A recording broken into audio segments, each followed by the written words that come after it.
Thank you so much, sir, for joining us. Now, with the up and running of this facility, what does this mean to the Kenyan coffee farmer?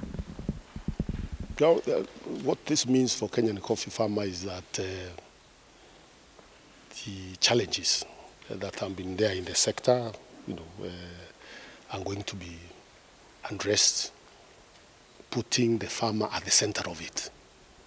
Because these facilities used to belong to the farmers, the coffee farmers in Kenya. They were taken over by cartels that have been causing havoc in the sector. We have taken them back, and we want to restructure them, put them best facilities available for coffee processing and marketing, and then bring in farmers back to the management. That is the roadmap. And in our plan, we've already put in money to make sure that modern warehouses, these facilities refurbished and make it a modern warehouse. The lab, we want to put up a state-of-the-art lab that will be able also again to support the milling of coffee and to make sure that farmers produce the best coffee available. And then, of course, we are also putting in resources to support farmers with the inputs that are required. And therefore, we believe if farmers bring their coffee here, the rules of large-scale operation will also help them get the best price available and at the same time reduce the costs that are involved in milling and handling. Yeah, because when a small cooperative society there and does its own milling, another one does its own milling, the costs go up. But if you bring the coffee together and you mill together, you are able to reduce the costs, and therefore you are able to reap the benefits that accrue from a large-scale operation. And sir, with the COVID-19 in the country, a lot of Kenyans are asking, are they food secure? So what's the status of the strategic food reserve in the country? We have already explained that we are moving away from the old practice where government was storing food. And, you are taken to NCPB stores and then you are told, look, we have a lot of food. Yet that is a fraction of the food that is available in the countries. What we are doing is assessing what is available across the country. And our balance sheet clearly shows that we have enough reserves of food to keep us going until the end of May. We have done a balance sheet surveying maize, millet, sorghum, beans, dairy products, milk, potatoes. Those are the wheat. So we've done a survey that looks at all the staples, most of the staples that the country utilizes. And we can give you with a lot of confidence that there is no challenge of availability of food in the country. For maize, we can see between the harvesting season, which will be late July, and end of May, we could have some shortages. And that is why we have worked out what we require to deal with the shortfall. And that's why we have come up with 2 million bags of yellow maize, because the country consumes around 450 million bags per month. Our assessment shows that we have those quantities available between now and the end of May. What could affect, of course, pricing at the end of the day, especially when we have this corona crisis, is panic buying and also holding, people keeping it, fearing that there is going to be shortages ahead. And I think that's what is happening with maize. There are people keeping the maize, hoping government will come in to buy. Millers are also waiting, looking and waiting, hoping that government will come in. So that's why we are making it very, very clear that there is no plan that government has of buying maize locally. Government is still keenly looking at what is happening in the market. If we see market prices changing to the detriment of the consumer, we will not hesitate from invoking the law that is available to control prices. We have a law that can be invoked, and we invoke it very reluctantly, the Price Control Act, which we could use to fix prices. How soon is that going to be then? No, we are saying we are still looking at the situation. It hasn't reached there.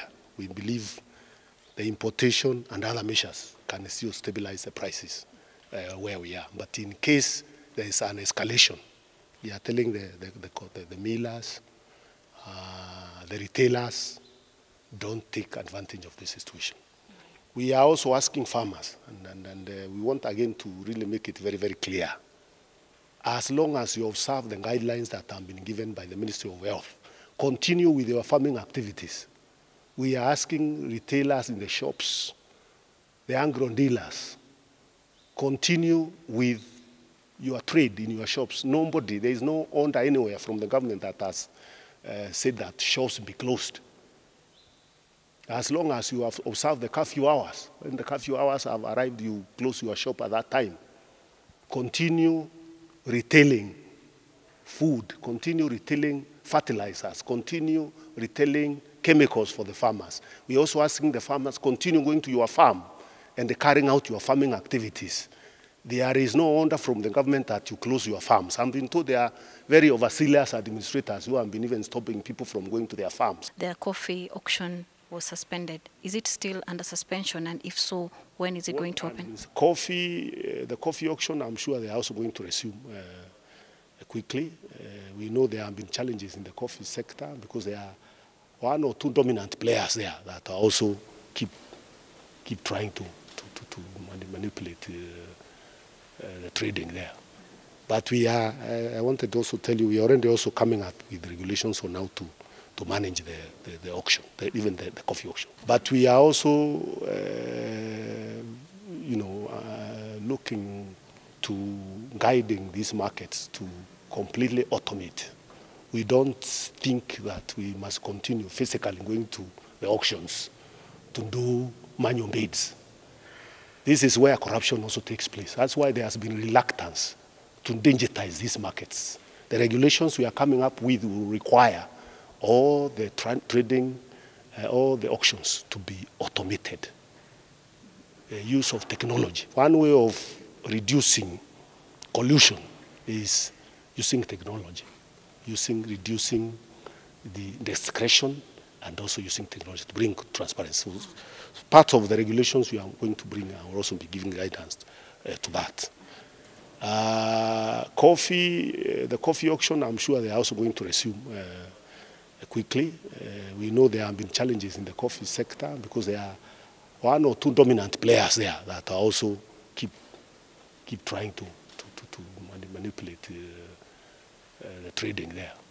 But we are, I wanted to also tell you, we are already also coming up with regulations on how to manage the auction, even the coffee auction. The horticulture sector is virtually collapsed. What are the measures that you're putting in to ensure that these people are back to track, after COVID? Well, of course, the horticulture sector, especially because of the challenges in Europe, who are largely, this is where we were largely doing the marketing as a major problem. And it's very difficult to come up with immediate solutions to that sector. But what we are saying is those who have invested in this sector to take contingency measures to manage their costs. Because the biggest problem is the cost you incur in doing farming when there is no market. So just like the other sectors are downscaling their operations and managing costs, we are also asking the horticulture sector to do the same. But we will continue serving the market, and then of course support them in terms of going back to their operations once the situation in our markets improve. And finally, what reassurance do you have for the Kenyan farmers during this difficult time, of course? Of course, we know that farming will be affected also in a big way by this crisis, especially outside markets, exports because horticulture sector, for example, was a big export sector, largely done for export. Even the local markets will be affected, given that there are layoffs of workers. Even our hotel and the hospitality industry is now largely closed. There are going to be challenges, major challenges. But we want our people to not to lose hope, to know that we will be through this crisis and opportunities will come, probably even bigger opportunities for farmers. Thank you so much, sir. Thank you. Thank you, most appreciated. Cabinet Secretary, Ministry of Agriculture, Peter Munya, speaking to Metropole TV.